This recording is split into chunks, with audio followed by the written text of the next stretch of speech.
Assalamualaikum. Perkenalkan, nama saya Mulyati dari 2 APG PAUD dengan NIM 1602060. Di sini saya akan menjelaskan apa itu hambatan penglihatan. Untuk lebih jelasnya, simak terus ya video yang kami putar. Hambatan penglihatan yaitu tunanetra. Tunanetra adalah istilah umum yang digunakan untuk kondisi seseorang yang mengalami gangguan atau hambatan dalam indera penglihatannya. Pengertian tunanetra menurut Kamus Besar Indonesia adalah tidak dapat melihat, dan menurut literatur berbahasa Inggris, visual handicapped atau visual impaired. Klasifikasinya yaitu berdasarkan waktu terjadinya ketunanetraan. Yang pertama, tunanetra sebelum dan sejak lahir.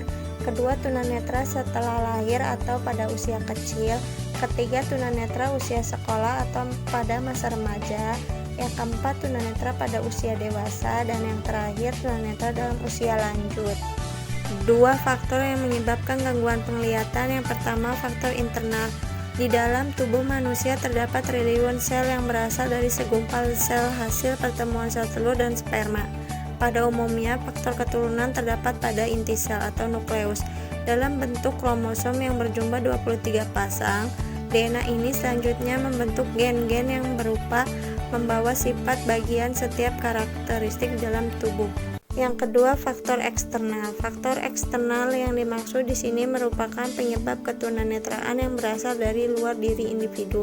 Penyebab ketunanetraan tersebut meliputi penyakit rubella dan sifilis, glukoma, diabetes, retinopati, retinoblastoma, kekurangan vitamin A, dan terkena zat kimia dan kecelakaan. Sebelumnya sudah dijelaskan dua faktor penyebab ketunanetraan. Di sini ada bahasa lain yaitu prenatal dan postnatal. Prenatal yaitu faktor penyebab ketunanetraan pada masa prenatal sangat erat berhubungannya dengan masalah keturunan dan pertumbuhan seorang anak dalam kandungan. Yang kedua, postnatal. Faktor penyebab ketunanetraan yang terjadi pada masa postnatal dapat terjadi sejak atau setelah bayi lahir, antara lain kerusakan pada mata atau saraf mata pada waktu persalinan hamil.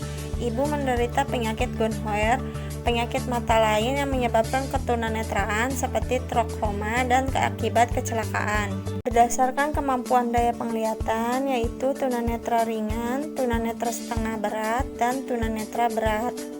Berdasarkan kelainan-kelainan pada mata ada 3. Yang pertama, miopia, penglihatan jarak dekat, bayangan tidak fokus, dan jatuh di belakang retina. Yang kedua, hiperopia, penglihatan jarak jauh, bayangan tidak terfokus, dan jatuh di depan retina. Yang ketiga, astigmatisme, penyimpanan atau penglihatan kabur yang disebabkan karena ketidakberesan pada kornea mata. Berdasarkan tingkat gangguannya ada 2, buta total atau total blind. Yang kedua, masih mempunyai sisa penglihatan atau low vision. Kebutuhan yang diperlukan dalam proses pembelajaran para tunanetra. Yang pertama, huruf braille. Huruf braille adalah suatu sistem yang menggunakan kode berupa titik-titik yang ditonjolkan untuk menunjukkan huruf, angka, dan simbol-simbol lainnya. Kedua, keyboard. Kemampuan menggunakan keyboard merupakan cara agar tunanetra dapat berkomunikasi dalam bentuk tulisan dengan orang lain. Kebutuhan yang diperlukan dalam proses pembelajaran para tunanetra. Yang ketiga, alat bantu menghitung. Sempoa atau kalkulator menjadi alat bantu yang paling baik bagi orang-orang tunanetra. Yang keempat, optakon.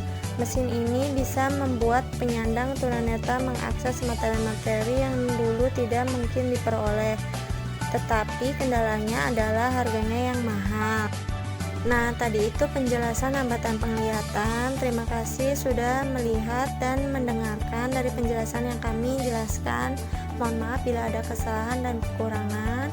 Wassalamualaikum warahmatullahi wabarakatuh. Terima kasih.